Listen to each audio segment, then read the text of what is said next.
नमस्कार मित्रांनो, आपल्या सगळ्यांनी स्वागत आहे आपला आर्मी कट्टा या मराठमोळ्या चॅनलवर, जिथे आपण आर्मी भरतीचा अभ्यास करतोय.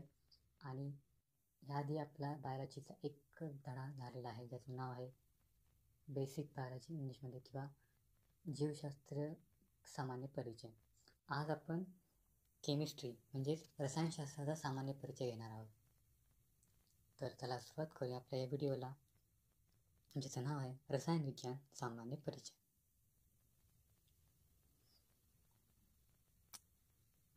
तर रसायन विज्ञान ज्याला आपण इंग्लिशमध्ये केमिस्ट्री म्हणतो, रसायनशास्त्र असं म्हणतो आपण त्याला. त्याचा आज हा आपला पहिलाच चॅप्टर आहे. तर याचं बेसिक आपण जे बघतोय, तर पहिलंच म्हणजे रसायन विज्ञान म्हणजे काय, याची सुरुवात कशी झाली, मग आपल्या मॉडर्न जगामध्ये, आधुनिक काळामध्ये याची सुरुवात कोणी केली, आणि हे शब्द आला करून, याची माहिती आपण घेऊया.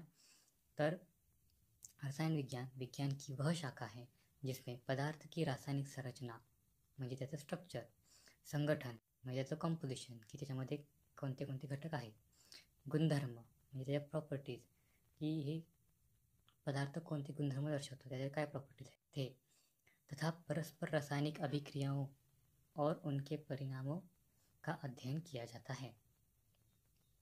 तर रसायन विज्ञान म्हणजे काय थोडक्यात सांगितलं गेलं आहे.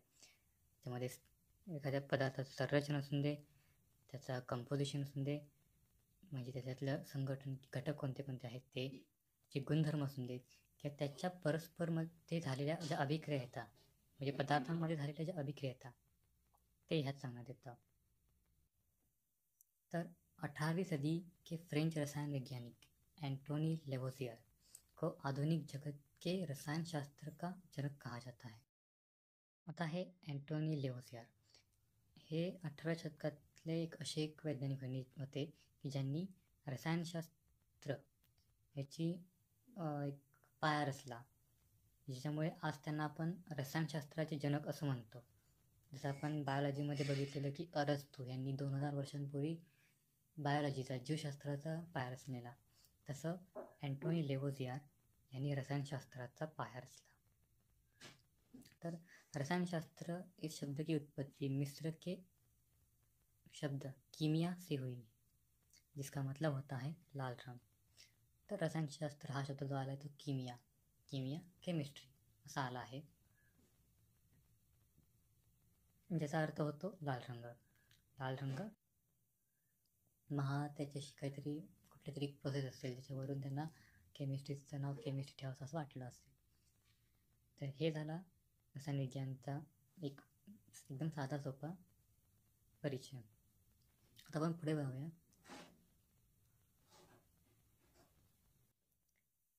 तर पदार्थ क्या आहे.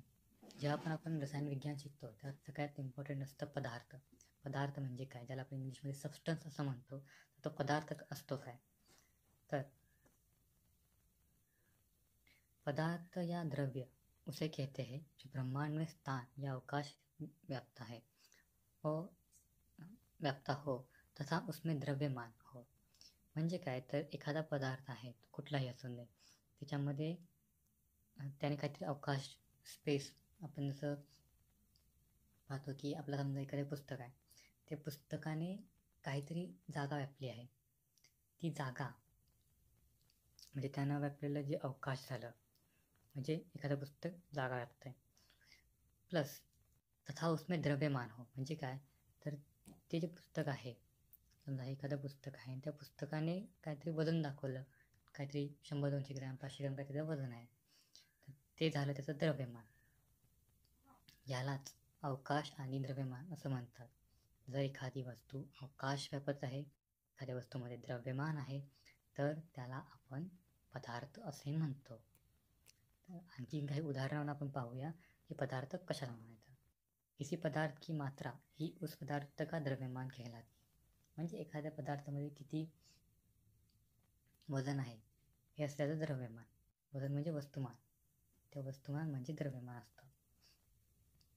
जैसे की इथं दिलंय जल, त्यानंतर वायू, सोना, कुर्सी, किताब, ह्या ज्या सगळ्या वस्तू आहेत त्यांना आपण पदार्थ म्हणू शकतो, त्यांना आपण सबस्टन्स म्हणू शकतो. का, कारण की त्यांनी काहीतरी द्रव्यमान व्यापलं आहे, त्यांनी काहीतरी स्पेस अवकाश व्यापला आहे. त्यामुळे ह्या सगळ्या वस्तू पदार्थ झाल्या. पण जसं की ऊर्जा आहे, प्रकाश, ध्वनी, आपला एखादा विचार, आपली एखादी भावना, ह्या सगळ्या वस्तू पदार्थ नाही. का? कारण की ह्यांना कोणताही वस्तुमान नाही, हे कुठेही अवकाश व्यापत नाहीत, म्हणजे त्यांना स्पेस घेत नाहीत. तर यामुळे ह्या वस्तू आपण कधीच पदार्थ म्हणू शकत नाही. तेच आपण विचार करायला गेलो तर या सर्व वस्तू, जसं आपण वरती मेन्शन केलं, जल, वायू, सोना, कुर्सी, किताब, ह्या सगळ्या पदार्थ आपण म्हणू शकतो. तर पदार्थ की परिभाषा आपण एक थोडक्यात काय लिहू शकतो? परिभाषा आपल्याला कुठे विचारत नाही. परिभाषा म्हणजे एखादी व्याख्या, एखादी डेफिनेशन. तर परिभाषा आपल्याला कधी कुठे विचारली जाणार नाही, पण तरीही आपल्या नॉलेजसाठी किंवा एखाद्यात वन लाईनर जर तयार झालाच तर त्यासाठी आपण वाचून घेऊया. ऐसी कोई भी वस्तु जो स्थान घेरती हो तथा वह जिसे अपनी 5 इंद्रियों द्वारा महसूस किया जाए वह पदार्थ कहलाती है. तसं आपण बघून घ्या. आपल्याकडे समजा एखादं पुस्तक आहे, समजा आपल्याकडे एखादं पुस्तक आहे, त्या पुस्तकाला आपण बघू शकतो त्या पुस्तकाला. त्यानंतर आपण आपल्या त्या पुस्तकाला स्पर्श करू शकतो. हे त्या पुस्तकाला आपण स्पर्श करू शकतो, बघू शकतो.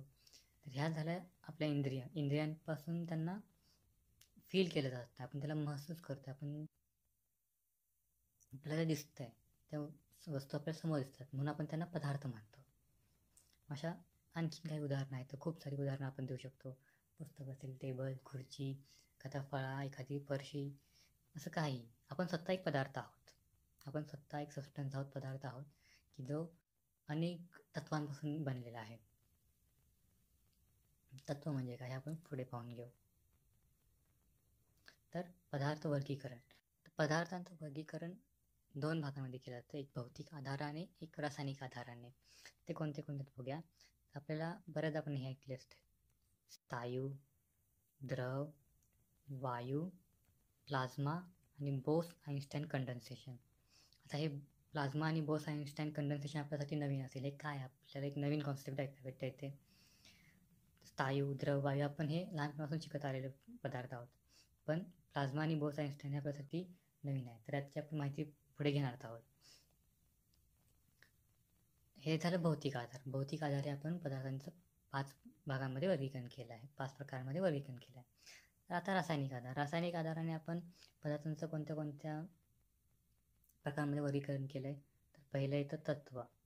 तत्व म्हणजे काय, की एखादं एलिमेंट आपण ज्याला म्हणतो, एखादं मूलद्रव्य जे असतं, की ज्याला आपण, ते निसर्गातच मूळ आहे, त्याला आपण 2 भागांत विभागू शकत नाही, की त्याच्यापासून फक्त नवीन काहीतरी तयार करू शकतो.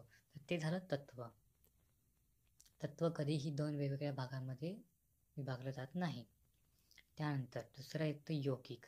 यौगिक म्हणजे काय, की 2 तत्व एकत्र येतात, 2 किंवा 2पेक्षा जास्त तत्व एकत्र येतात आणि त्यापासून तयार होतं, ते म्हणजे यौगिक. यौगिकमध्ये आपलं मीठ येतं, साखर येते, अशा वस्तू आपण यौगिक म्हणतो. त्यानंतर आलं मिश्रण. तर मिश्रण काय असतं, की अनेक तत्व, अनेक यौगिक जे एकत्र येऊन असा काही पदार्थ तयार करतात, की ज्याच्यामध्ये त्याचं जो अनुपात असतो, ज्याला आपण त्याच्यामध्ये एक प्रमाण असतं, प्रत्येक तत्वाचं यौगिकाचं, ते फिक्स नसतं. कोणतंही तुम्ही यौगिक घेतलं असा, त्याच्यामध्ये येणारं तत्व, त्या जेवढे तत्व त्याच्यामध्ये आहेत ते एका फिक्स प्रमाणात असतात. त्यांचं निश्चित असं एक प्रमाण असतं, की हा एवढा मिसळावा, तो तेवढा मिसळावा, म्हणजे हे यौगिक तयार होईल. पण मिश्रणचं असं नसतं. मिश्रणामध्ये कितीही तुम्ही मिसळलं तर ते मिश्रण तयार होत असतं. त्या मिश्रणाचं उदाहरण काय, तर आपली साधी माती जी असते, त्यामध्ये कुठे वाळू असते थोडीशी, काही सिमेंटचे कण असतात, किंवा काही इतर मूलद्रव्ये असतात जे त्यात मिसळलेले असतात, त्यावेळेला माहीत नसतात, वेगवेगळ्या प्रकारे असतात. जसं की बॉक्साईट जी मातीचा प्रकार आहे, त्यामध्ये ॲल्युमिनियम पण असतं आणि कार्बन पण असतं आणि ऑक्सिजन पण असतं. पण आपल्याला त्यात कळतं का किती कार्बन आहे, किती ॲल्युमिनियम आहे? नाही. तर ह्याच प्रकारे मिश्रणामध्ये आपल्याला कधीच कळत नाही की किती प्रमाणामध्ये आपण त्यामध्ये इतर मूलद्रव्ये त्यात मिसळली गेली आहेत. असं हे मिश्रण. तर पदार्थांचे वर्गीकरण कशामध्ये केलं आपण? एक भौतिक आधाराने, एक रासायनिक आधाराने. भौतिक आधाराने जे केलंय ते स्थायू, द्रव, वायू आणि प्लाझ्मा आणि बोस-आयन्स्टाईन कंडेन्सेशन हे भौतिक आधाराने. ते दुसरं आपण केलं रासायनिक आधाराने, याच्यामध्ये येतं तत्व, यौगिक आणि मिश्रण. तर ह्या सगळ्यांची आपण माहिती घेऊन घ्या. तर सगळ्यात पहिल्यांदा आपण पाहूया ठोस पदार्थ. माफ करा, इथे स्थायू नाही येणार, इथे ठोस येणार. स्थायू हे मराठी झालं, पण त्याला हिंदीमध्ये ठोस असं म्हणतात. ठोस पदार्थ हे करेक्शन करून घ्या तुम्ही नंतर. तर ठोस पदार्थ काय आहेत आपण पाहूया. ठोस अवस्था में वस्तु का आकार एवं आयतन निश्चित होता है. म्हणजे काय, तर एखादी वस्तू आहे आणि तिचा आकार फिक्स आहे आणि त्याचं जे आयतन आहे, ज्याला आपण इंग्लिशमध्ये व्हॉल्यूम म्हणतो, किंवा त्याचं घनफळ म्हणतो, की त्या आकारामध्ये किती वस्तुमान बसलं त्याचं हे फिक्स असतं. जसं की तुम्ही एखादा दगड घ्या, आपण दगड घेतला, त्या दगड आपण पाहिला तर त्याचा आकार फिक्स असतो. आकार आपण काही केला बदलू शकत नाही, फक्त त्याला तोडून बदलता येतं. त्याचा आकार फिक्स आहे. आयतन म्हणजे ह्याचं व्हॉल्यूम, ह्याच्या आतमध्ये किती कण बसलेत आहे हे फिक्स असतात. आपण विना तोडता त्याचं आयतन बदलू शकत नाही, म्हणून दगड हा एक ठोस झाला. तसंच ठोसबद्दल आणि काय सांगा गेलं तर, जब इन द्रव्यों पर बाह्य बल लगाया जाता है तो इनमें अपना आकार बनाए रखने का गुण होता है. अर्थात इनमें नगण्य संपीड्यता का गुण होता है, मतलब नेग्लिजिबल कंप्रेसिबिलिटी. तर आता काय, समजा एखादा पुन्हा आपण दगडचं उदाहरण घ्या. एखादा दगड आहे आणि तुम्ही तुमच्या एका बोटाने त्याच्यावर प्रेशर दिलासा आणि तो प्रेशर तुम्ही देता एका बोटाने देताचा, तो प्रेशर तुम्ही देताय, दगड तुटणार तर नाही आहे, पण तो दगड आपला आकारमान देखील बदलणार नाही. दगड आपला आकारमान बदलणार नाही. तसेच प्रत्येक ठोस पदार्थ जे असतात त्यांच्यामध्ये एकदम नेग्लिजिबल कंपॅरेबिलिटी असते, म्हणजे नगण्य संपीड येतात. त्यांना आपण कितीही प्रयत्न केला, किती दाबण्याचा प्रयत्न केला तर ते दबत नाही, ते कंप्रेस होत नाही. त्यांचा आकार एक स्थिर असतो, त्याचं आयतन स्थिर असतं, त्यांचा आकार स्थिर असतो. तर आणखी काय बघा, ठोस वस्तु में अंतराण्विक स्थान इंटरमॉलिक्यूलर स्पेस कम होता है, जबकि इनके अणुओं के बीच का आकर्षक बल ज़्यादा होता है तथा इनका घनत्व अधिक होता है. आता खाली हे ठोसचं आपण मॉलिक्युलर लेवलचं म्हणजे परमाणू लेवलला गेलो तर कसं असेल हे पाहिलं आहे. ठोसमध्ये आपण सगळी तेव्हा म्हटलं आकार फिक्स असतो, तसे तुम्ही बघता हे जे लाल लाल टिपके आहे तो ठोसचा एक प्रत्येक अणू आपण समजूया, प्रत्येक कण समजूया. हा प्रत्येक कण एका विशिष्ट विशिष्ट रांगेमध्ये, विशिष्ट आकारामध्ये बनला गेला आहे. जसं की हे इथं एक चौकोन आकार तयार होतो असा. तर जसं आपण ऐकलं की ठोस त्यांना आकार निश्चित असतो. आकार निश्चित झाला त्यानंतर आपण इकडून बल लावला, इकडून बल लावला, इकडून बल लावला, कुठूनही बल लावला तर त्याचं आपण जे आयतन आहे ते बदलू शकत नाही, त्यांना आपण कंप्रेस करू शकत नाही. त्यानंतर अंतराण्विक स्थान, जसं की तुम्ही पाहताय की ह्याचे दोन जे अणू आहेत ह्याच्यामध्ये जे अंतराण्विक स्थान आहे, एक मिनिट मी कलर चेंज करतो, ह्यांच्यामध्ये जे स्थान आहे हे जो गॅप आहे तो गॅप एकदम कमी असतो. कोणत्याही ठोस पदार्थांमध्ये जो अणूंच्या मध्ये गॅप असतो तो एकदम झिरो असतो, एकदम नगण्य असतो. त्याला आपण अंतराण्विक स्थान असं म्हणतो. ठोस वस्तू में अंतराण्विक स्थान कम होता है. एक डायरेक्ट वन लाइनर है, डायरेक्ट विचारू शकतात. ठोस वस्तू में अंतराण्विक स्थान कम होता है, हे नेहमी लक्षात ठेवा. जबकि इनके अणुओं के बीच आकर्षक बल ज़्यादा होता है. म्हणजे काय, तर ह्यांच्यामध्ये जे प्रत्येक अणू आहेत, प्रत्येक अणूच्या मध्ये जे आकर्षण बल आहे, एकमेकांना खेचायची जी पावर आहे ती खूप जास्त असते. एकमेकांना ते खूप बल लावून एकमेकांकडे खेचत असतात, त्यामुळे ते एकदम चिटकून राहिलेले असतात आणि त्यांच्यातलं जे अंतर आहे ते कमी कमी असतं. ते आपल्यातलं अंतर जितकं कमी होऊ शकेल तितकं कमी करायला पाहत असतात. त्यामुळे त्यांना एक निश्चित असा आकार पण मिळतो. त्यात काय आता इनका घनत्व अधिक होत आहे. म्हणजे काय, ह्या छोट्याशा जागेमध्ये जितके जास्त होऊ शकतील तितके त्याचे अणू बसलेले असतात. जितके जास्त होऊ शकतील ते तितके बसण्याचा प्रयत्न करतात, आपल्यातला अंतर कमी करायला बघत असतात. हे त्याचे मुख्य गुणधर्म आहेत जे आपल्याला वन लाईनरमध्ये डायरेक्ट विचारतात. हे लक्षात ठेवा. त्याची उदाहरणं खूप सोपी असतात. आपण रोजच्या आयुष्यात आपण बघतो की लाकूड, दगड, वीट, बर्फ, चेंडू, एखादी फळी, एखादा फरशीचा तुकडा, काही हे ठोस आहेत. हिंदीमध्ये लकडी, पत्तर, ईंट, बर्फ, गेंद असं.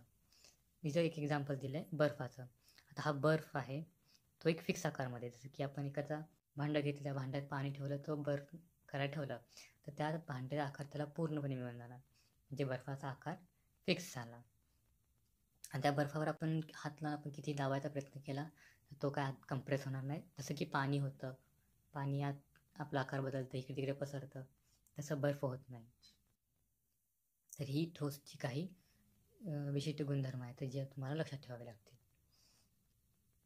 कारण की ह्याच्यावरून डायरेक्ट वन लाईनर विचारतात. GTला तर खूप जास्त आहे, GT WMPला असे डायरेक्ट प्रश्न विचारतात. टेक्निकलला थोडे हाय लेवल, म्हणजे जसं की यांच्यातलं अंतरानिक स्थान विचारतात, यांच्यातील आकर्षण बल असं विचारतात की जास्त आहे कमी आहे असं. आणि उदाहरणं काय तुम्हाला कोणत्याही पेपरला दिसून येतात, एका दुसरं उदाहरण डायरेक्ट विचारलं जातं. तर यानंतर आपण पाहूया द्रव पदार्थ. ठोस पाहिले, आता आपण द्रव पाहूया. द्रव पदार्थ काय असतात. द्रव अवस्था में पदार्थ का आकार अनिश्चित होता है, परंतु अपने पात्र के आकार को धारण करने की क्षमता द्रव में होती है. आता जसं की हा पाण्याचा ग्लास आहे बघा, इथे हे जे आपण पाणी तसं मोकळं ठेवलं ते इकडे तिकडे पसरणार, इकडे तिकडे जाण्याचा प्रयत्न करणार. पण तेच आपण एखाद्या भांड्यात ठेवलं, ग्लास, पातेलं, कोणतंही भांडं असून दे, त्यात जर आपण हे पाणी ठेवलं तर ते त्या भांड्याचा आकार घेतं. म्हणजे ह्याला आकार तर कुठला नाही आहे, द्रव वस्तूंना कुठलाच आकार नाही आहे. पाण्याला आकार नसतो, दुधाला आकार नसतो, पण तेच त्यांचं ते ज्या आपण भांड्यात टाकल ते त्या भांड्याचा आकार घेतात, हे लक्षात ठेवा. त्यानंतर द्रव पदार्थों का आयतन निश्चित होता है. तर द्रव जे पदार्थ आहेत त्यांचं आयतन कन्फर्म असतं, की आपण समजा एखाद्या भांड्यात 1 लिटर पाणी ओतलंय तर 1 लिटर राहणार, 1 लिटरच पाणी राहणार, ते काही वाढणार नाही, कमी होणार नाही. जो पण आपण त्यात ॲड करत नाही, त्यातून काढून घेत नाही, ते पाणी 1 लिटरच राहणार. त्यानंतर द्रवों में अंतराण्विक स्थान ठोस की अपेक्षा अधिक होता है. द्रव म्हणजे काय, आपण मगाशी पाहिलं की जे ह्याचे मॉलिक्यूल होते, जे कण होते ठोसचे, ते असे स्पेसिफिक जागी अशी फिक्स होते, त्यांच्यातलं जे अंतर होतं ते कमीत कमी होतं. तेच आपण इथे पहा, आपल्याला खाली एक आकृती दिसत असेल, त्याच्यामध्ये आपण द्रवांचे असे कण आहेत, म्हणजे पाण्याचे कण, एकदम बारीक बारीक ड्रॉपलेट्स म्हणतो आपण त्याला, जे बारीक बारीक कण असतात, त्यांच्यामध्ये एक निश्चित आकार नसतो, पण ह्यांच्यातलं जे स्थान आहे ते जास्त असतं, जास्त असण्याचा प्रयत्न करतं, प्रत्येक ठिकाणी ते वेगवेगळं असण्याचा प्रयत्न करतं. एकंदरीत काय की जे द्रव असतात त्यांना आकार तर नसतो निश्चित, पण त्यांच्यातलं अंतराण्विक स्थान ठोसपेक्षा जास्त असतं. ठोसमध्ये जितकं कमी करायला बघत असतं तेवढं करतं, पण द्रवांमध्ये ठोसपेक्षा ते जास्त असतं अंतराण्विक स्थान. द्रवों के कणों के बीच का अंतर ज़्यादा होता है.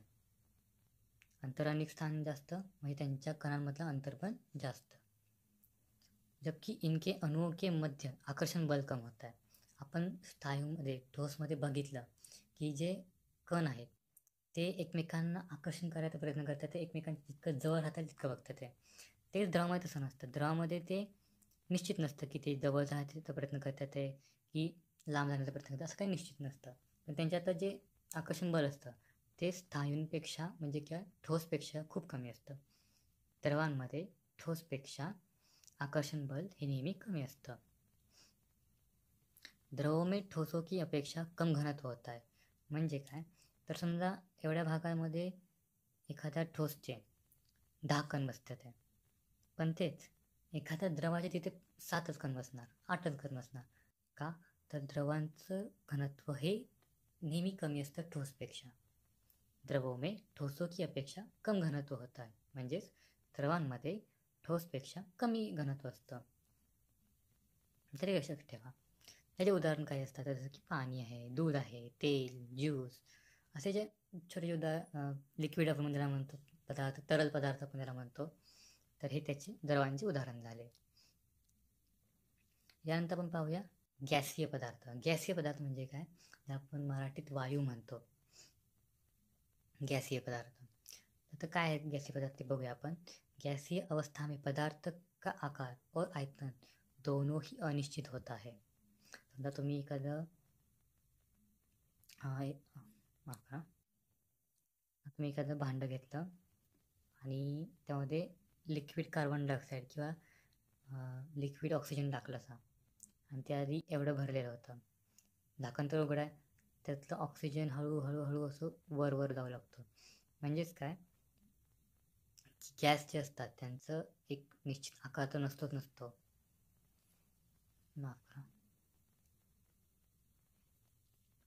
गॅस जे असतात त्यांचा निश्चित आकार नसतो.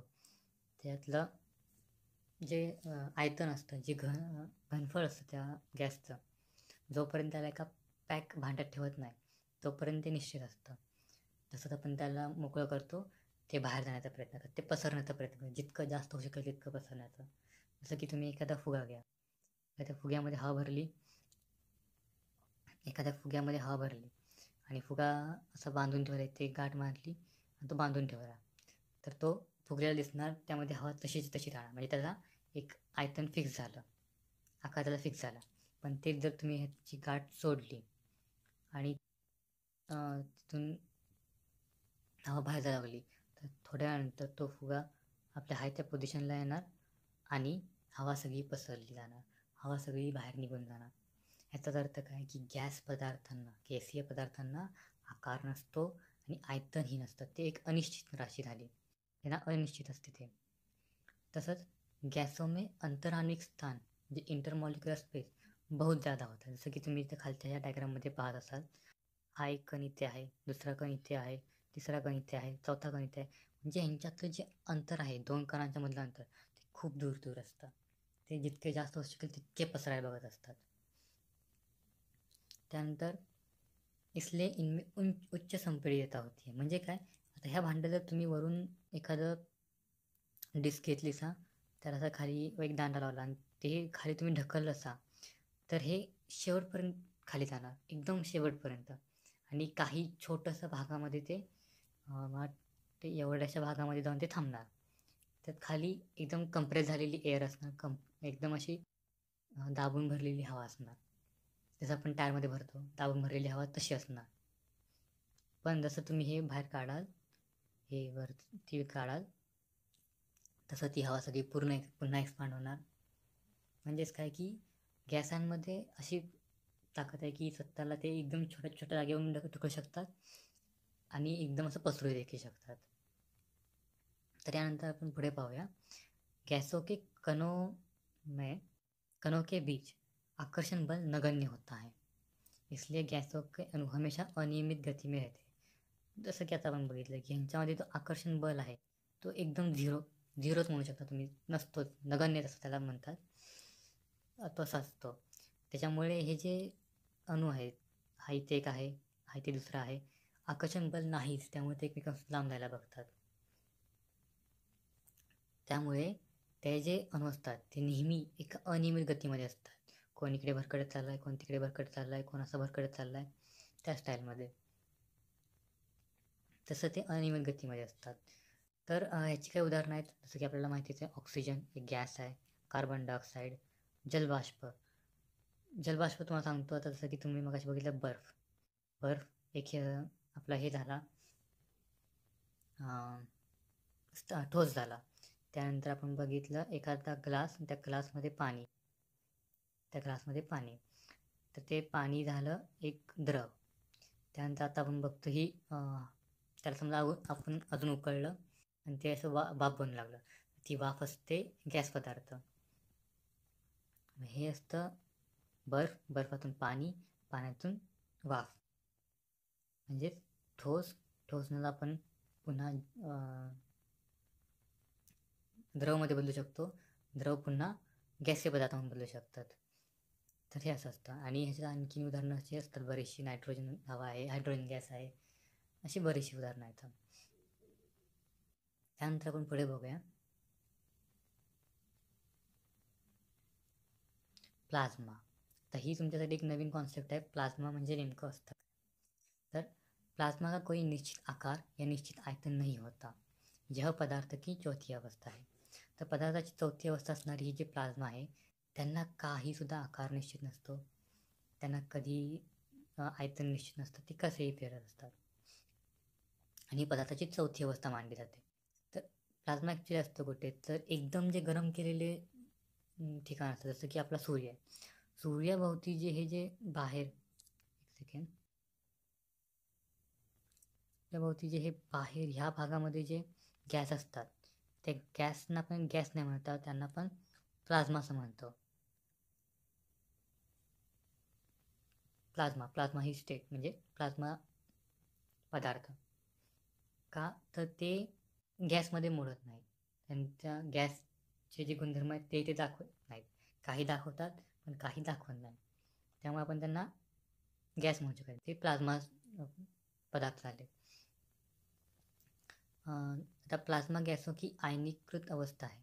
म्हणजे काय, ते गॅस आहेत पण ते आयनीकृत आहेत, म्हणजे एकदम सुपर इलेक्ट्रिक कंडक्टिव्हिटी म्हणू शकतो आपण, की ज्यांना उच्च विद्युत सुचालक असतात. ते यांच्यामध्ये ना जिसमें धनावेशित आयनों की तथा ऋणावेशित आयनों की संख्या बराबर होती. म्हणजे काय, तर त्याच्यामध्ये पॉझिटिव्ह पार्टिकल जेवढे असतील तेवढेच निगेटिव्ह पार्टिकल असतील. समजा तुमच्याकडे 10 पार्टिकल आहेत प्लाझ्माचे, 10मध्ये 5 पॉझिटिव्ह असणार, 5 निगेटिव्ह असणार. आणि हा डायरेक्ट प्रश्न विचारतात. तसा प्रश्न जसं की विचार, प्लाझ्मा में किसकी संख्या बराबर होती है. खाली ऑप्शनमध्ये बरेचसे ऑप्शन देऊ शकतात, त्याच्यामध्ये एक असणार की धनावेशित और ऋणावेशित आयनों की. तसा डायरेक्ट प्रश्न. सूर्य और तारों की उष्मा ऊर्जा प्लाझ्मा अवस्था के कारण होती है. ही जी उष्मा आहे, जी इथून हीट बाहेर पडते, ती कोणामुळे पडते, तर ती सूर्य आणि ताऱ्यांची जी प्लाझ्मा अवस्था असते. ॲक्च्युली हा पूर्ण सूर्य जो आहे तो प्लाझ्मा अवस्थेमध्ये असतो. ह्या प्लाझ्मा अवस्थेमुळे सूर्यांना एक विशिष्ट ऊर्जा असते, विशिष्ट उष्णता असते, ती त्यामुळेच. प्लाझ्मा हे खूप उष्ण पदार्थ आहेत. त्यानंतर आपण बघूयात बोस आइन्स्टाईन कंडन्स्टेट. बोस आइन्स्टाईन कंडन्स्टेटबद्दल जास्त प्रश्न विचारतात, फक्त 3 प्रश्न विचारतात. एक आणि त्याच्यातली 2 उत्तरं तर त्याच्यामध्ये दिलेली आहेत. पहिलं, बोस आइन्स्टाईन कंडन्स्टेटची मांडणी किंवा भविष्यवाणी कुणी केलेली. दुसरं, बोस आइन्स्टाईन कंडन्स्टेटची थेअरी कोणी लिहिलेली. आणि तिसरं, बोस आइन्स्टाईन कंडन्स्टेटचं तापमान काय असतं. तर आपण ते बघूया. वर्ष 1920 में भारतीय भौतिक विज्ञानी सत्येंद्रनाथ बोस ने पदार्थ की 5वीं अवस्था, 5th स्टेट ऑफ मैटर के लिए कुछ गणनाएं की, जिसके आधार पर अल्बर्ट आइंस्टाइन ने बोस आइंस्टाइन कंडेंसेट BEC के रूप में द्रव्य की 5वीं अवस्था की भविष्यवाणी की. द्रव नाही, द्रव्य म्हणजे पदार्थ. तर विषय काय, बोस आइन्स्टाईन कंडन्सेट 1920ला आपल्या भारताचे सत्येंद्रनाथ बोस त्यांनी पहिल्यांदा एक असं मांडणी केली की एक 5वी अवस्था असणार आहे, पदार्थाची, द्रव्याची एक 5वी अवस्था असणार आहे, की ज्यामध्ये काही गणना केल्या की ती अशी असेल, त्याच्यामध्ये हे गुणधर्म असतील, असे काही गुणधर्म त्यांनी सांगितले. मग अल्बर्ट आइन्स्टाईन आले, त्यांनी ते रिसर्च वाचली. त्यांनी ती वाचल्यानंतर त्यांनी 5व्या अवस्थेची मांडणी पूर्ण केली. त्यालाच त्यांनी नाव दिलं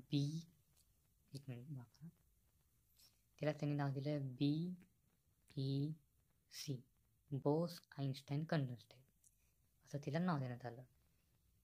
आता BEC काय, तर BEC वह अवस्था है जिसमें गैस को लगभग परम शून्य तापमान ॲब्सोल्यूट झिरो केल्विन हे ओके नाही, हे ओके नाही, हे आहे 0 केल्विन.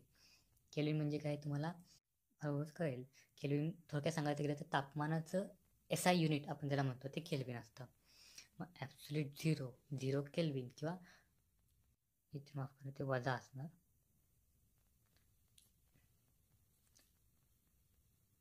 वजा 273.15 डिग्री सेल्सियस तक शीतल करने पर परमाणु की मुक्त ऊर्जा लगभग समाप्त हो जाती है. इसे बोस आइन्स्टाईन कंडेन्सेट कहा जाता है. म्हणजेच काय तर एखादा पदार्थ आहे तुमचा तो गॅस आहे आणि त्याला आपण एवढ्या तापमान खाली नेलं की ते 0 केल्विन झालं. 0 केल्विन तापमानावर पोचलं, ज्याला आपण सेल्सिअसमध्ये मोजायला गेलं तर वजा 273.15 डिग्री सेल्सिअस आपण ज्याला म्हणतो ते असतं ॲब्सोल्यूट झिरो तापमान ज्याला आपण म्हणतो ते. त्या तापमानापर्यंत थंड करणे एखाद्या पदार्थाला म्हणजेच बोस आइन्स्टाईन कंडेन्सेटपर्यंत पोहोचणे.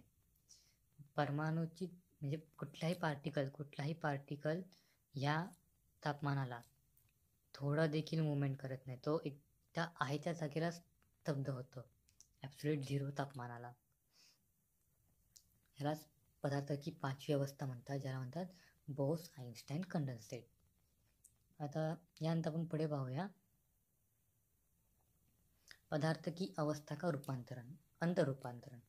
जसं की आता मगाशी म्हटलो की आपल्याकडे समजा एक बर्फाचा गोळा आहे, त्याला आपण नंतर पाण्यामध्ये वितळवलं, त्याला आपण गरम केलं, त्याची वाफ झाली. हे आता काय झालं की पदार्थ एका अवस्थेतून दुसऱ्या अवस्थेत गेले. मग ह्या पदार्थाच्या एका अवस्थेतून दुसऱ्या अवस्थेत जाण्याला कॉन्सेप्ट आहेत, त्यांना काय म्हणतात तर ते पाहूया आपण. तर पहिली कॉन्सेप्ट आहे संलयनची. संलयन ज्याला इंग्लिशमध्ये फ्युजन म्हणतात. तर संलयन पिघलण्याची प्रक्रिया म्हणजे संलयन काय आहे की पिघलणं, यानी की समजा की एखादा बर्फाचा गोळा आहे, एखादा बर्फाचा गोळा आहे, तो ठोस आहे.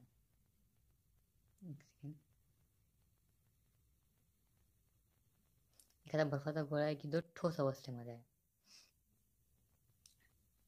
यानी ठोस अवस्था से द्रव अवस्था में परिवर्तन को संलयन कहा जाता है. त्याला आपण खालून हीट दिली, काहीतरी हीट दिली आपण त्याला, आणि तो वितळून त्याला काय झालं, समजा आपण त्याला ग्लासमध्ये कलेक्ट केलं आणि तो एक पाणीमध्ये रूपांतर झालं त्याचं. तर हे पाणी काय झालं, ही द्रव अवस्था झाली. मग आता ह्या ठोसमधून ह्या द्रवमध्ये जे परिवर्तन झालं त्याला आपण संलयन असं म्हणतो. त्याला फ्युजन असं म्हणतात.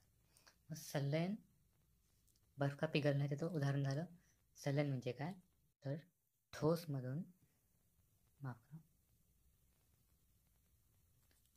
ठोसमधून द्रवमध्ये जाण्याची प्रक्रिया आहे, त्याला संलयन असं म्हणतात. ते महत्त्वाचं आहे. आपण डायरेक्ट विचारतात प्रश्नाला की ठोस से द्रव में परिवर्तन को क्या कहा जाता है, संलयन किसे कहा जाता है, संलयन में किस अवस्था से किस अवस्था में जाया जाता है, असे प्रश्न वन लाईनर डायरेक्ट आपल्याला विचारले जातात.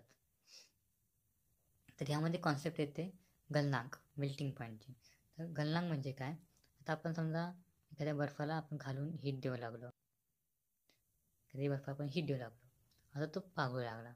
ज्या पॉइंटला दिले बघा, वह तापमान जिस पर कोई ठोस वायुमंडलीय दबाव पर पिघलकर द्रव बनने लगता है उसका गलनांक कहते हैं. म्हणजे काय, एखादा बर्फ आहे तो आपण वायुमंडलीय दाब म्हणजे एक नॉर्मल ठिकाणी आपण ठेवलेला आहे आपल्या घरामध्ये वगैरे, आणि त्याला आपण खालून हीट देऊ लागलो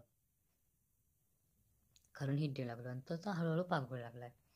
तर त्याचं जी पागळण्याची प्रक्रिया आहे ती ज्या टेम्परेचरला जाईल, म्हणजे समजा एखाद्या विशिष्ट टेम्परेचरलाच तो बर्फ पागळू लागला, याच्या आधी पागळत नव्हता, पण तो एक विशिष्ट टेम्परेचर तेव्हा त्याने गाठलं तेव्हा तो पागळू लागला. तर ह्याला म्हणतात त्या वस्तूचा गलनांक, मेल्टिंग पॉइंट असं आपण म्हणतो. मग ठोस का गलनांक जितना अधिक होगा, ठोस के कणों के बीच आकर्षण बल उतना ही अधिक होगा. आता एखादी वस्तू वितळते म्हणजे होतं काय की आपल्याकडे आता हा बर्फाचा गोळा आहे ज्याच्यामध्ये असे काही पार्टिकल्स आहेत. जसं मगाशी बघितलं त्याचे पार्टिकल्स आहेत. तर होतं काय, जेव्हा आपण खालून जेव्हा त्याला हीट देऊ लागतो, तेव्हा जे हा पार्टिकल्स दूर होऊ लागतो, हा पार्टिकल इथून दूर होऊ लागतो, हा पार्टिकल इकडे दूर जाऊ शकतो. हे असे प्रत्येक ठिकाणी वेगवेगळ्या ठिकाणी असे दूर दूर होऊ लागतात. मग होतं काय की जी हीट आहे आपण उष्णता दिल्या, त्या उष्णतेमुळे प्रत्येक अणू आपलं एक दुसऱ्या अणूला आकर्षण करण्याचा जो बल आहे तो गमावू लागतो. आणि जितका जास्त वेळ एखादा पदार्थ मेल्ट व्हायला, गळायला वेळ घेतो किंवा आपली अवस्था बदलायला वेळ घेतो, तितकं जास्त त्या पदार्थाच्या त्या अणूंमध्ये, कणांमध्ये आकर्षण बल जास्त आहे असं म्हणतात. विचार करा की हे दोन पार्टिकल्स आहेत, यांना आपण गरम करतोय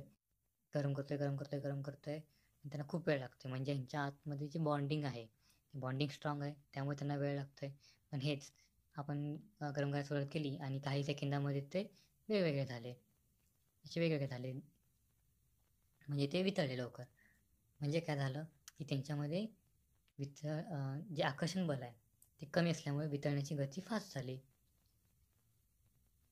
थोडक्यात आकर्षण बल जास्त, गलनांक जास्त, उच्च तापमान. तेच आकर्षण बल कमी म्हणजे गलनांक कमी तापमानाला.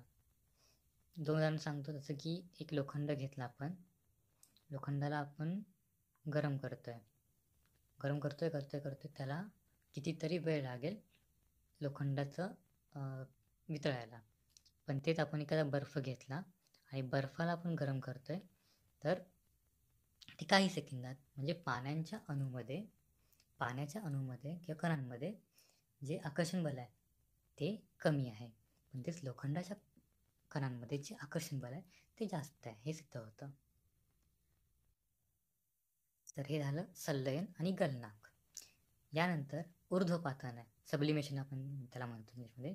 तर हे काय आहे बघा, ही कॉन्सेप्ट तुम्हाला नवीन असेल, ऊर्ध्वपातन. तर यह उन ठोसों के लिए इस्तेमाल की जाने वाली प्रक्रिया है जो गर्म करने पर सीधे बाष्प में बदल जाते हैं, बिना द्रवावस्था में बदले, और ठंडा होने पर बाष्प वापस ठोस अवस्था में आ जाते हैं.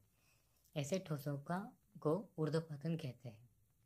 जैसे कपूर म्हणजे कपूर नव्हे, कापूर ज्याला आपण म्हणतो. तर विषय काय होतो, तुम्ही एखादा कापूर घ्या आणि त्या कापडाला तुम्ही पेटवा. जेव्हा त्याला आग लागेल, तुम्ही त्याला लिक्विड होताना पाहू शकणार नाही. कापूर जो असतो तो जळल्यानंतर डायरेक्ट हवा बनून गायब होतो. कधी तुम्ही पातळ कापूर बघितला आहे का? कापूर जो असतो तो आग लागल्यानंतर लगेच गरम केल्यानंतर पटकन असा उडून जातो, गायब होतो. म्हणजे तो होता तर ठोस, पण लगेच तो गॅस झाला. असं का होतं की ह्याला ऊर्ध्वपातन म्हणतात. ही जी प्रक्रिया आहे त्याला ऊर्ध्वपातन असं म्हटलं जातं. जे एखादा पदार्थ आहे तो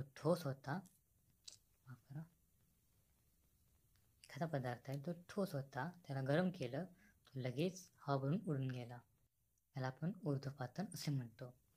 यामध्ये एक खूप साधं सोपं उदाहरण येतं ते कापूरचं. त्यानंतर पुढे आपण पाहूयात आणखी काही प्रक्रिया, ज्याला वाष्पीकरण. आता वाष्पीकरण तुम्हाला सगळ्यांच्या परिचयाचं आहे. तर वाष्पीकरणात होतं काय, समजा एखादा तुम्ही ग्लासमध्ये पाणी घेतलं, त्याला खालून हीट दिली तर त्याच्यामधून अशी वाफ बाहेर येते, ह्याच वाष्पीकरण म्हणतात.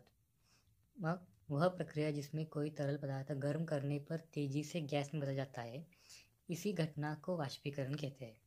जब गर्म करने पर को तरल के क्वथनांक से नीचे किया जाता है. ही लाईन थोडा ही काही इम्पॉर्टंट नाही एवढी. तर होतं काय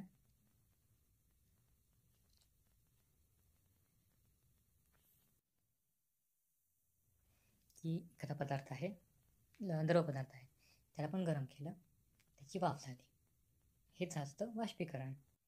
वह प्रक्रिया जिसमें कोई तरल पदार्थ गर्म करने पर तेजी से गैस में बदल जाता है, इसी घटना को वाष्पीकरण कहते हैं. आणि ही प्रक्रिया होताना जी आपल्याला एक नवीन कॉन्सेप्ट शिकायला मिळते ती म्हणजे क्वथनांक. क्वथनांक म्हणजे काय, तर बॉइलिंग पॉईंट ज्या लँग्वेजमध्ये म्हणतो आपण क्वथनांक.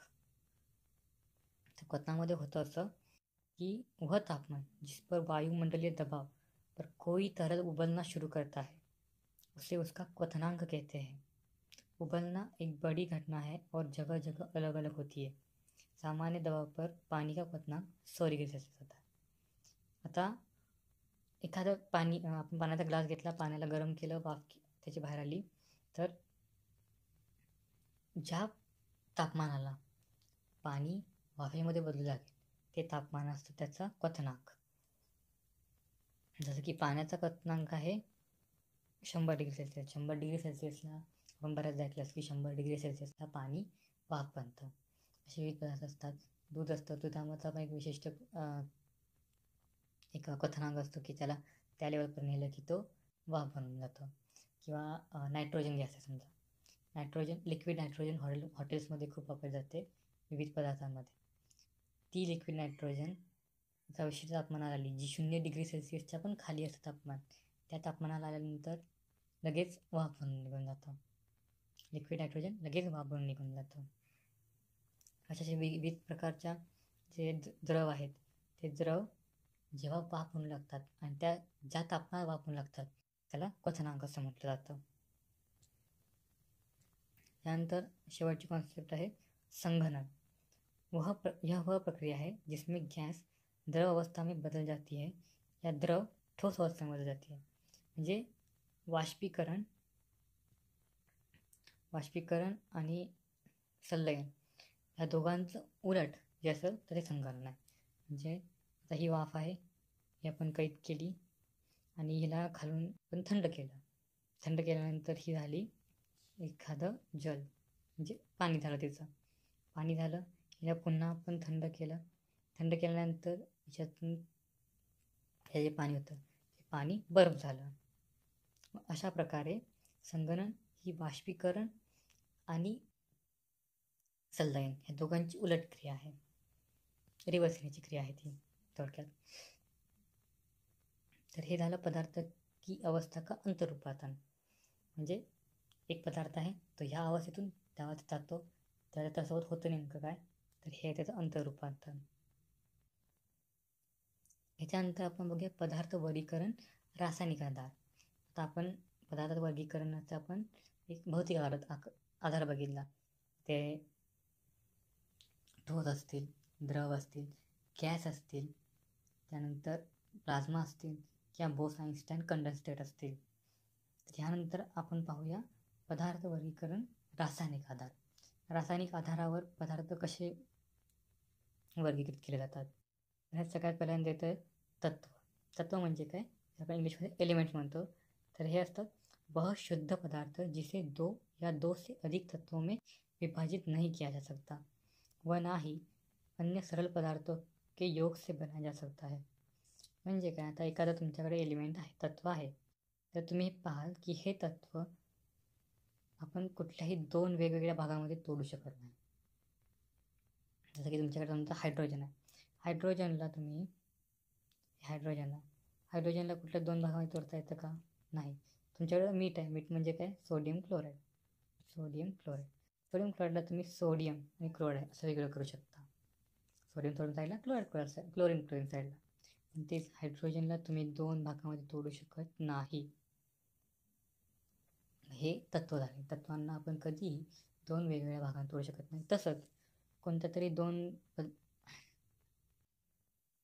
दोन पदार्थ आहेत, एक पदार्थ दोन, ते दोघांना एकत्र केलं तर जे तयार होणार ते तत्व नसणार.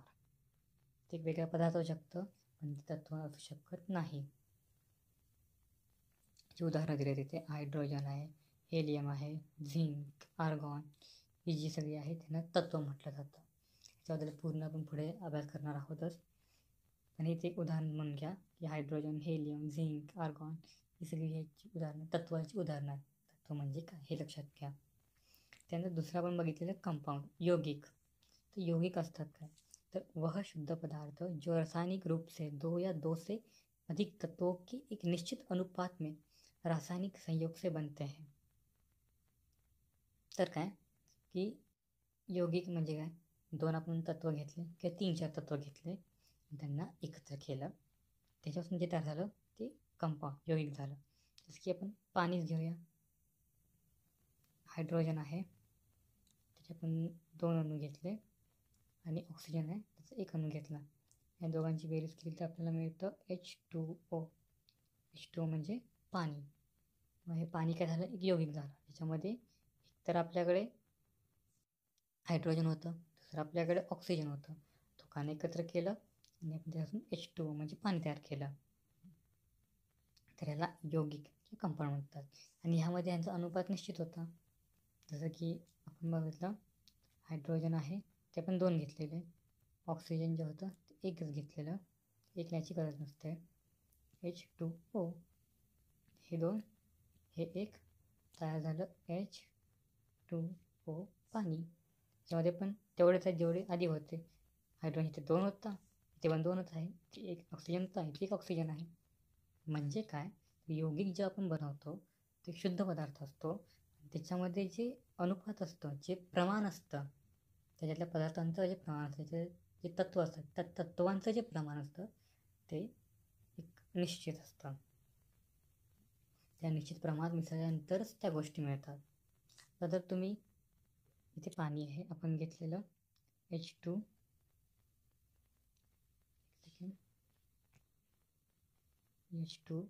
आणि ह्याच्यामध्ये आपण ऑक्सिजनचं 1 घेतो, ती जर आपण 2 घेतले तर जे तयार होणार H2O2 ते जे असणार ते हायड्रोजन पेरॉक्साईड असणार, ते तर पाणी नसणार आणि ते पिण्यायोग्य नसतं. तर असं असतं की जर आपल्याला प्रमाण निश्चित असेल तरच ते आपल्याला यौगिक मिळणार, अथवा ते यौगिक मिळत नाही. म्हणून असं म्हणतात की कंपाऊंड यौगिकमध्ये एक तत्व का निश्चित अनुपात होता आहे, तत्वांचं एक निश्चित प्रमाण असतं, एलिमेंटचं मूलद्रव्यांचं एक निश्चित प्रमाण असतं. ह्याची उदाहरणं आपण पाहूया. जसं की आपण बघितलं पाणी तर आहेच, त्यानंतर सोडियम क्लोराईड आहे, कॅल्शियम कार्बोनेट, अशी बरीचशी उदाहरणं आपल्याला पुढे देखील येणार आहेत, ती आपण पुढे सांगत राहू. त्यानंतर मिश्रण जे आपण म्हणतो, तर वह पदार्थ जो 2 या 2 से अधिक तत्वों की यौगिकों से किसी भी अनुपात में मिलाने से प्राप्त होता है. आपल्याकडे पहिला पदार्थ आहे, दुसरा पदार्थ आहे, दोघांची बेरीज केली, एक वेगळा तिसरा पदार्थ मिळाला. पण असं ह्यात नक्की नाही की ह्याचे 2च घ्यावे, ह्याचे 3च घ्यावे, ह्याचा 1च घ्यावे, असं काहीसुद्धा निश्चित नसतं. ह्यांचं प्रमाण नेहमी बदलत असतं. त्या जसं की ह्यांचं उदाहरण बघूया, मिट्टी.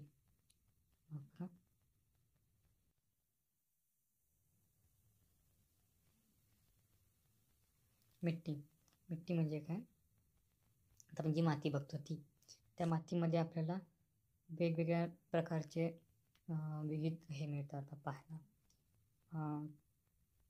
यौगिक मिक्सचर. त्या मातीमध्ये आपण मिठाचा काही भाग असतो, थोडीफार त्यात ते ॲल्युमिनियम असतं, थोडंफार त्यात लोह असतं, थोडं त्यात मॅग्नेशियम असतं, क्रोमियम असतं.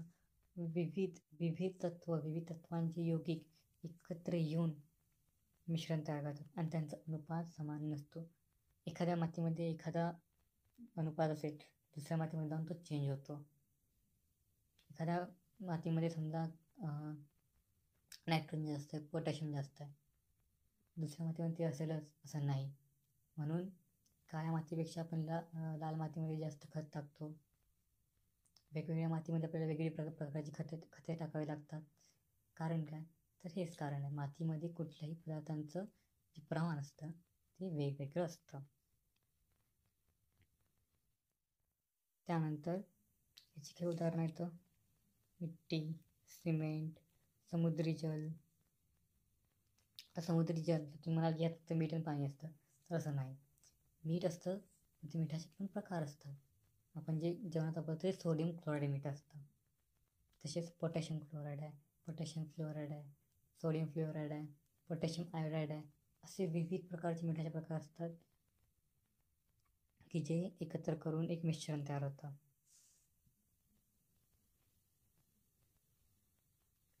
तर ह्यानंतर आपण पाहूया मिश्रणाचे 2 प्रकार आहेत, ते आपण पाहून घेऊया.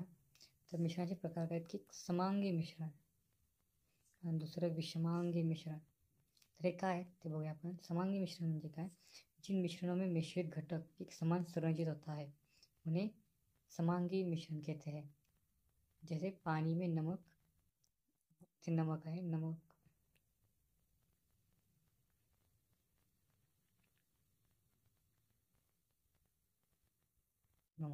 हे करून घ्यायचे, नामक झाले ते.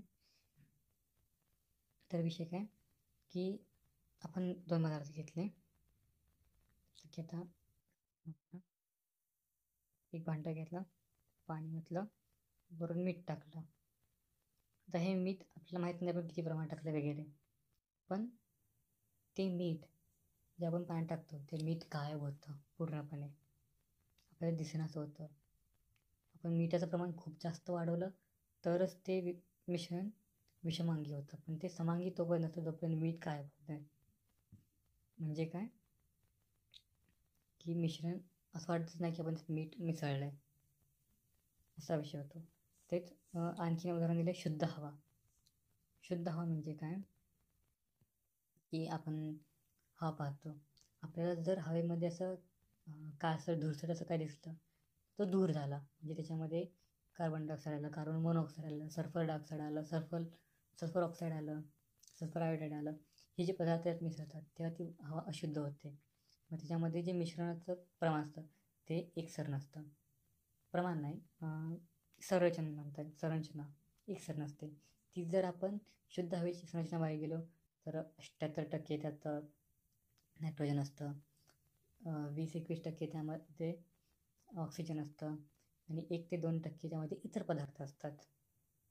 हे एक समान संरचना झाली शुद्ध हवेमध्ये. ते जर तुम्ही विषमांगी मिश्रण घेतलं ना तर त्यामध्ये त्यात जे मिक्स केलं ते सगळे एक समान नसतात. जसं की आपण चहा बनवला, चहामध्ये चहापूड टाकली, दूध टाकलं, त्यानंतर साखर टाकली, तर ह्या सगळ्यांचं जे प्रमाण असतं ते प्रमाण तर निश्चित नाही, परंतु ते संरचना पण एकसारखी नसते. तर हे विषमांगी आणि समांगी असे मिश्रणाचे 2 प्रकार आहेत. यानंतर आपण बघूया मिश्रणाचे पृथक्करण की विद्या. म्हणजे काय, समजा तुमच्याकडे 2 मिश्रण आहेत आणि तुम्हाला त्या 2 मिश्रणातून किंवा तुमच्याकडे एक मिश्रण आहे आणि त्याच्यातून तुम्हाला 2 वेगवेगळे घटक वेगळे करायचे आहेत. थोडक्यात मिठाचं पाणी आहे, मिठाच्या पाण्यात तुम्हाला मीठ वेगळं करायचं आहे, पाणी वेगळं करायचं आहे. तर हे होतं कशामुळे किंवा कसं होतं हे आपण पाहून घेऊया. त्याची म्हणजे ह्यासाठी काही प्रक्रिया आहेत. त्या प्रक्रिया राबवल्या की आपल्याला त्या पदार्थांमध्ये त्याचा वेगळेपणा ते काढू शकतो आपण. तर बघूयात कोणते पद्धती आहेत. तर सगळ्यात पहिल्यांदा पद्धत येते ती म्हणजे मिश्रण के पृथक्करण की पहली विधि बाष्पीकरण. त्याला इंग्लिशमध्ये आपण इव्हॅपोरायझेशन असं म्हणतो. तर ह्यात काय, इस विधि का उपयोग मिश्रण के वाष्पशील घटक को अवाष्पशील घटक से अलग करने के लिए किया जाता है. वाष्पशील घटकला विलायक असं लिहिलं, म्हणजे काय, जे सोल्युशन असतं त्या सोल्युशनमध्ये सोल्यूट आणि सॉल्वंट असे तुम्ही कॉन्सेप्ट ऐकला असला. सोल्यूट काय, जे मिक्स होतं त्यामध्ये एखाद्या घटकामध्ये दुसरी जी गोष्ट मिक्स होते ती असते सोल्यूट, आणि दुसरी असते सॉल्वंट. सॉल्वंट म्हणजे काय, जी वस्तू दुसऱ्या वस्तूला मिक्स करून घेते आपल्यात ती असते सॉल्वंट. जसं की मिठाच्या पाण्यामध्ये मीठ सोल्यूट झालं म्हणजे काय झालं, विलय झालं. दुसरं पाणी काय झालं, विलायक झालं, ज्याने मिठाला मिसळून घेतलं आपल्यात. इथे दिले पहा, विलायक आणि विलेय. मग मिठाच्या पाण्यामध्ये विलायक काय झालं तर पाणी विलायक झालं, जे मिक्स करून घेतलं आपल्यामध्ये मिठाला. विलेय काय झालं, मीठ झालं, जे पाण्यामध्ये मिक्स होतं आहे. अशा ज्या 2 पदार्थ असतात त्यांना वेगळं करायचं जे काम असतं ते बाष्पीकरण मध्ये होऊ शकतं.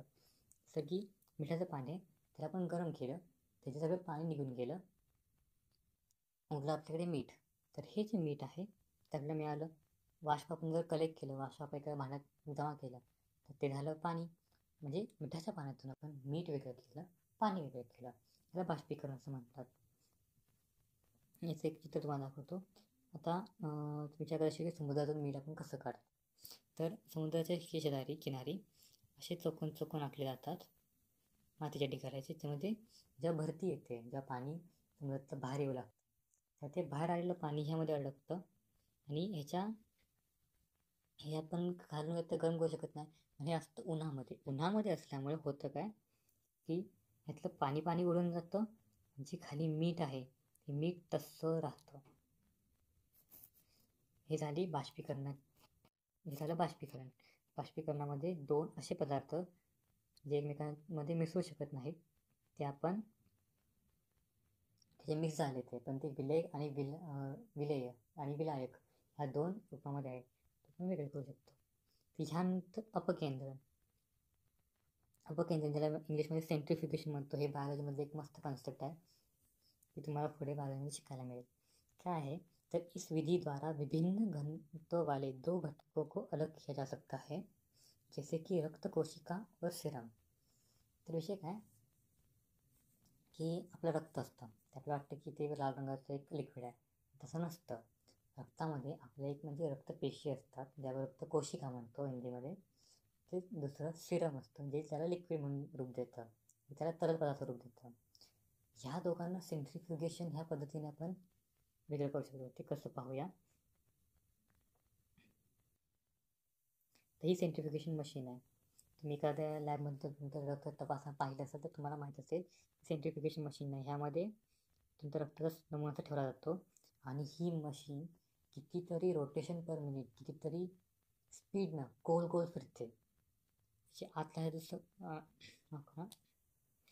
हा जो स्ट्रक्चर आहे पूर्ण तो कितीतरी स्पीडने गोल गोल फिरतो. त्याच्यामुळे समजा हे तुमचं रक्त आहे ते ह्या बारीक ठिपके जे आहेत तुमचे रक्ताचे कोशिका आहेत आणि जे लिक्विड आहे ते सिरम आहे. तुमच्या रक्ताचा एक भाग असतो तो ते आहेत. हे गोल फिरवल्यानंतर तुमचं जे रक्त आहे ते दोन भागामध्ये विभागलं जातं. एक म्हणजे हे वरचा भाग सिरम जो लिक्विड असतो आणि खाली ज्या पेशी असतात त्या खाली निघून राहतात आणि ह्यालाच तुम्ही सेंट्रिफ्युगेशन किंवा अपकेंद्रीयन म्हणतात. तुमच्या रक्ताचा नमुना असा वेगळा केला जातो जेणेकरून तुमच्या रक्ताचा नीट अभ्यास करता येईल. झालं अपकेंद्रण. त्यानंतर पृथक्करण फनेल. पृथक्करण फनेलमध्ये काय असतं की इस विधि का उपयोग दो अमिश्रणीय द्रवों के मिश्रण को अलग करने के लिए किया जाता है. म्हणजे काय की दोन मिश्रण आहेत पण ते एकदा मिक्स होत नाहीत. जसं की तेल आणि पाणी. तुम्ही पाण्यात तेल होता किंवा तेला पाणी होता ते एकदा मिक्स होणार तर नाही. आपण तेल पाणी वेगळं म्हणू शकतो. आता हे आपण एकमेकांना ओतलं तर ते वेगळं कसं करायचं. तर ते वेगळं करण्यासाठी एक पद्धत आहे ज्याला आपण पृथक्करण फनेल असं म्हणतो. हे तुम्ही केमिस्ट्रीच्या एखाद्या लॅबमध्ये तुम्ही जर पाहिलं असेल तर आठवते का पहा. हे वरती इथे तेल आहे, खाली पाणी आहे. ह्या दोघांना ह्या पृथक्करण फनेलमध्ये आपण टाकतो आणि त्यातून खाली जो हा कॉक असतो तो कॉक हलकासा फिरवला की त्यातून टिप टिप करून पाणी बाहेर येतं आणि ते टिप टिप पाणी त्या लेवलपर्यंत आहे जोपर्यंत पाणी निघून जात नाही तेल राहत नाही. ही ह्या फनेलची स्पेशालिटी असते. असं सगळं पाणी वेगळं होतं, तेल वेगळं होतं आणि तुम्हाला ते दोन पदार्थ वेगवेगळे मिळतात. हे झालं पृथक्करण फनेल. यानंतर आपण पाहूया ऊर्ध्वपातन याला आपण सबलिमेशन म्हणतो. आपण आताच पाहिलं की ठोस डायरेक्ट गॅसमध्ये बदलतात. म्हणजे आपला कापूर जळला की तो लगेच बदलतो ह्याच्यामध्ये गॅसमध्ये आणि काय होतं धूर होऊन काय होतं. ह्याला आपण सबलिमेशन किंवा ऊर्ध्वपातन म्हणतो. तर काही असे पदार्थ आहेत की फक्त कापूरच नाही, असे विविध पदार्थ आहेत जे की ते ऊर्ध्वपातन करतात. म्हणजे आधी जर ते ठोस असतील तर ते गरम केल्यानंतर सरळ वाफ म्हणून निघून जातात किंवा गॅसमध्ये परिवर्तन होऊन निघून जातात. तर अशा पदार्थ कुठल्यातरी दुसऱ्या पदार्थामध्ये मिसळले की त्यांना वेगळं करण्यासाठी ही पद्धत वापरली जाते. इस प्रक्रिया द्वारा उन दो ठोसों के मिश्रण को अलग किया जाता है जिनमें से एक ठोस ऊर्ध्वपातित होता है. जसं की यातलं दोन पदार्थ आहेत त्यातला एक जे दोन्ही पण ठोस आहेत त्यातला एक ठोस ऊर्ध्वपातन करतो, दुसरा करत नाही. मग त्यातल्या दोघांना एकत्र गरम करायचं. ठोस पदार्थ जो ऊर्ध्वपातन करतो तो निघून जाईल, उरलेला पदार्थ खाली राहील. आता हे उदाहरण पाहूया आपण. ऊर्ध्वपातीत होने वाले ठोसों के उदाहरण है कपूर म्हणजे कापूर. अमोनियम क्लोराईडचं जे गोळ्या असतात त्याचा आपण गरम केल्या की ते तशाच निघून जातात, उरलेला पदार्थ खायचाच राहतो. नेफ्थॅलिन, आता हे नेफ्थॅलिन जे असतं ते तुम्ही घरात पाहिलं असेल, डांबर गोळ्या आपण ज्याला म्हणतो ते असतं हे नेफ्थॅलिन. नेफ्थॅलिनचा वापर आपण घरात सुगंध यासाठी करतो. ते आपण ठेवतो एक ठोस म्हणून एखाद्या गोळीच्या रूपात. पण होतं काय, कालांतराने आपण बघतो किती छोटे छोटे होते. ते लिक्विड तर होत नाही, ते तरल तर होत नाही, ते द्रवमध्ये रूपांतर होत नाही, परंतु ते अचानक गायब होतं. छोटं छोटं छोटं होऊन ते गायब होतं. त्याचं होतं काय, तर त्या नेफ्थॅलिनच्या गोळ्या, त्या डांबर गोळ्या वाफ म्हणून निघून जातात. त्यांचा वास हा त्या कपड्यामध्ये तसाच राहतो. आणखीन याची उदाहरण आहेत, एम्फिसिमोन एक उदाहरण आहे. तर हे झालं ऊर्ध्वपातन. त्यानंतर आसवन म्हणजे डिस्टिलेशन.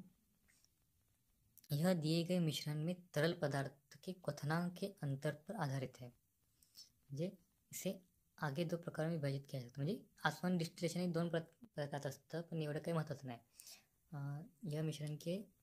ये दिए गए मिश्रण में तरल पदार्थों के क्वथनांक के अंतर पर आधारित है. म्हणजे काय, 2 लिक्विड आहेत जे मिक्स झाले, दूध आहे, पाणी आहे.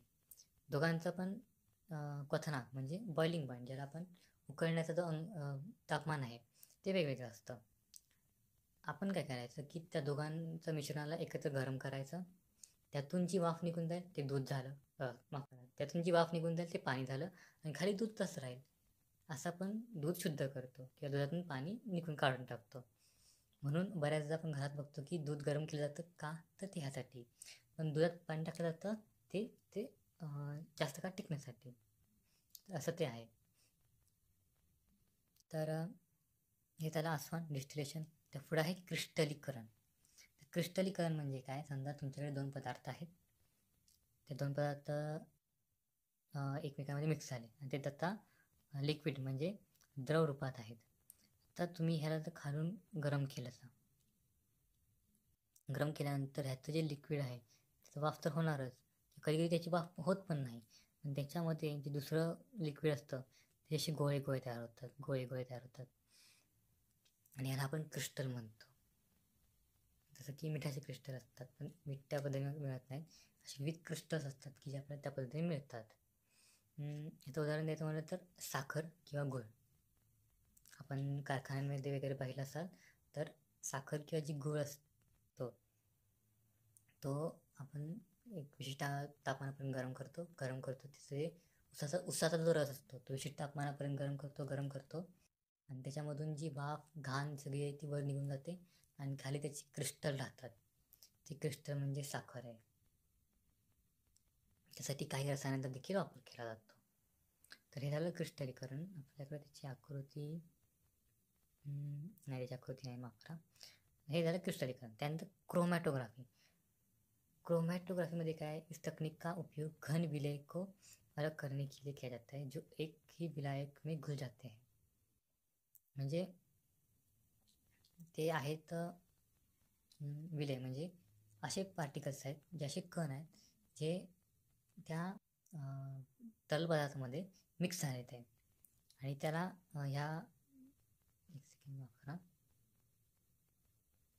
ह्या पद्धतीने पाहिजे,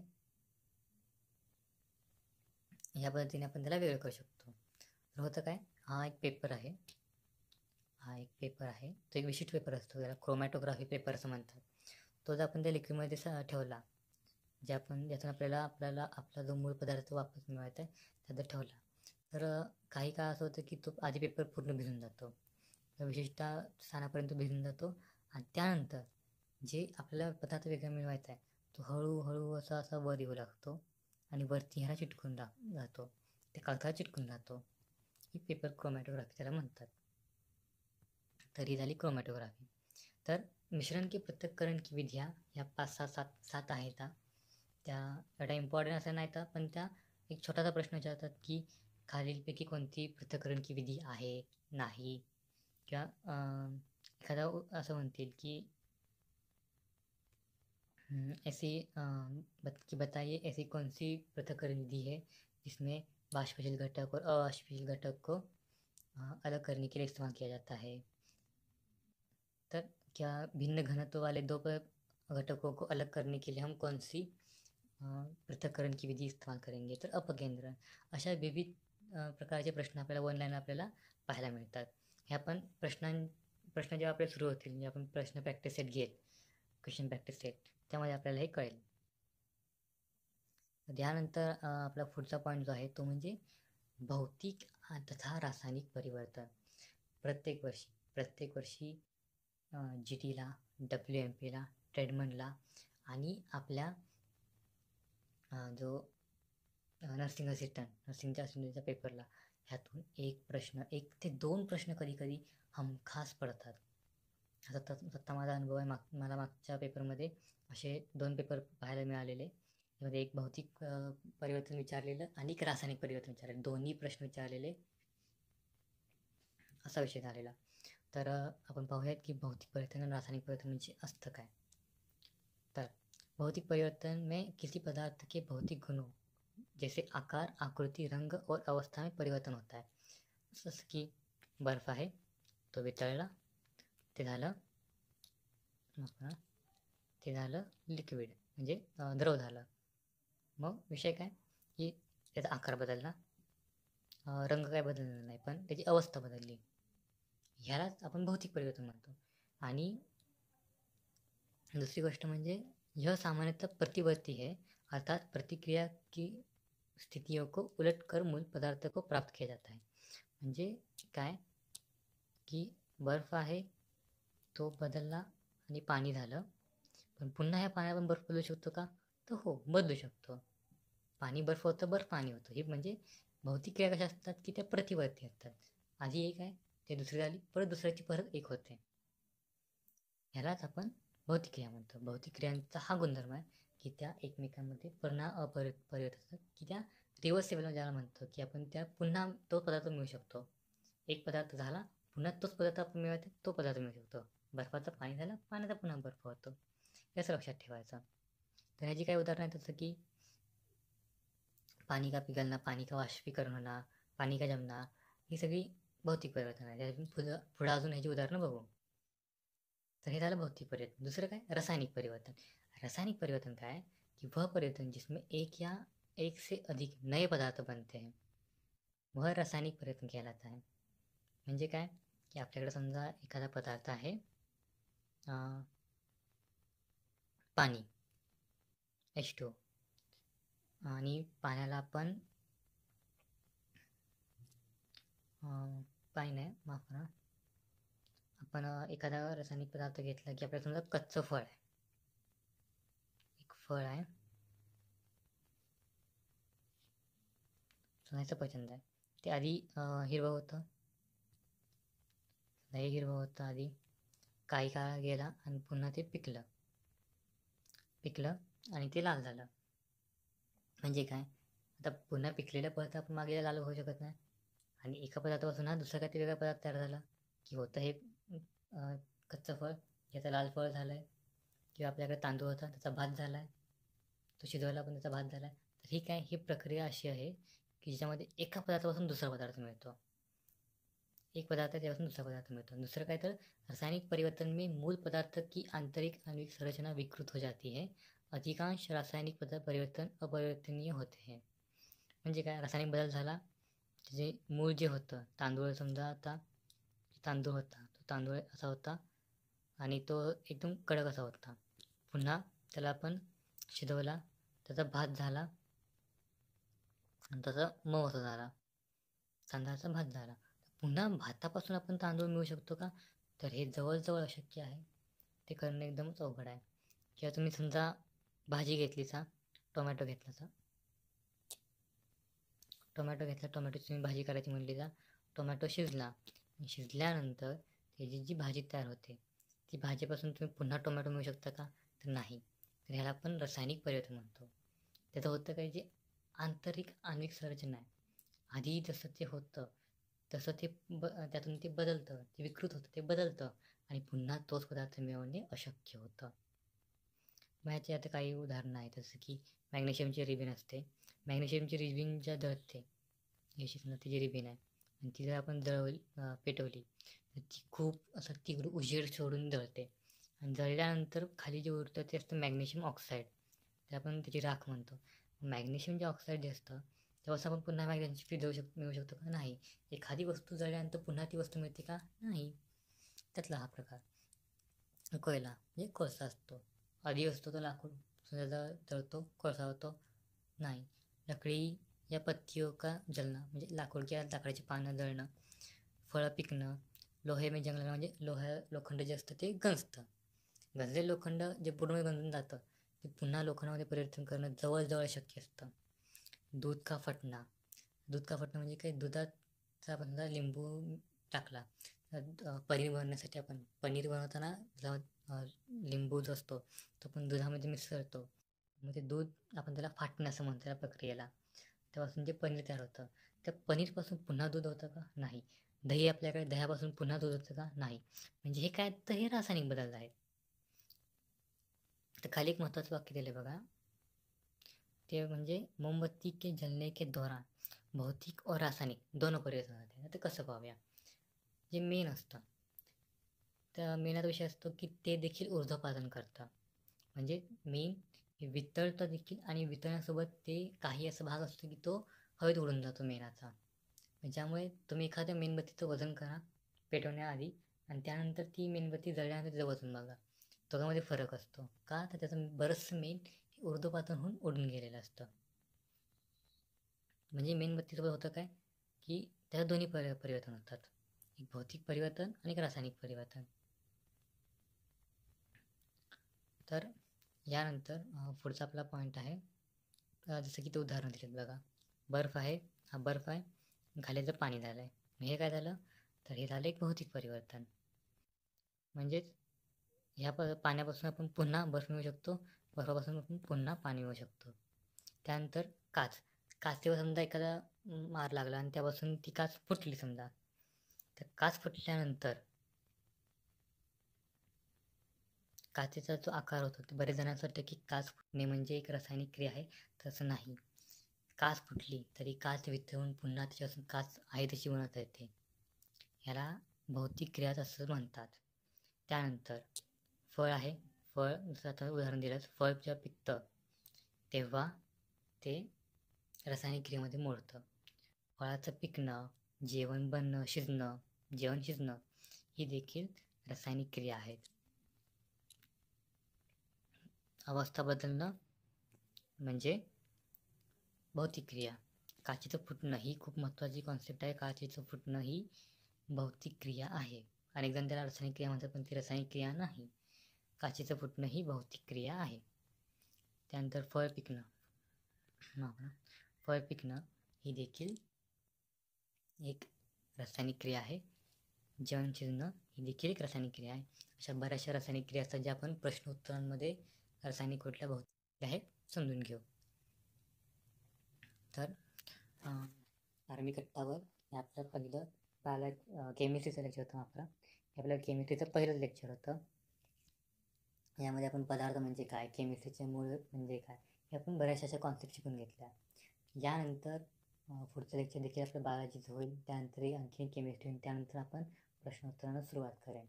प्रश्न म्हणजे प्रॅक्टिस सेट सुरू करेन. हे प्रॅक्टिस सेट आपल्या प्रिवियस इयरवर बेस असतील पूर्णपणे. जसे आर्मीला प्रश्न विचारतात तसेच ते प्रश्न असतील, हे नक्की. त्यानंतर तुम्ही आमचं चॅनल जर पाहत असाल तर नक्की आमच्या चॅनलला सबस्क्राईब करा, लाईक्स करा व्हिडिओजना आणि अशा अनेक मित्रांपर्यंत तुमच्या पोहोचवा की जे आर्मीची तयारी करतात ते पण त्यांना विज्ञान शिकताना सायन्सचा जो भाग असतो तो शिकताना थोडा अवघड जात आहे. आम्ही देखील आमच्यामध्ये इम्प्रूव्हमेंट करत आहोत. आमचं देखील इथं नवीन सुरुवात आहे. नक्कीच तुम्हाला आमचा व्हिडिओ आवडला असेल तर लाईक करा, शेअर करा, सबस्क्राईब करा आमच्या चॅनलला. पुन्हा भेटू मराठी चॅनलवर आपल्या याचं नाव आहे आर्मी कट्टा. थँक्यू. धन्यवाद.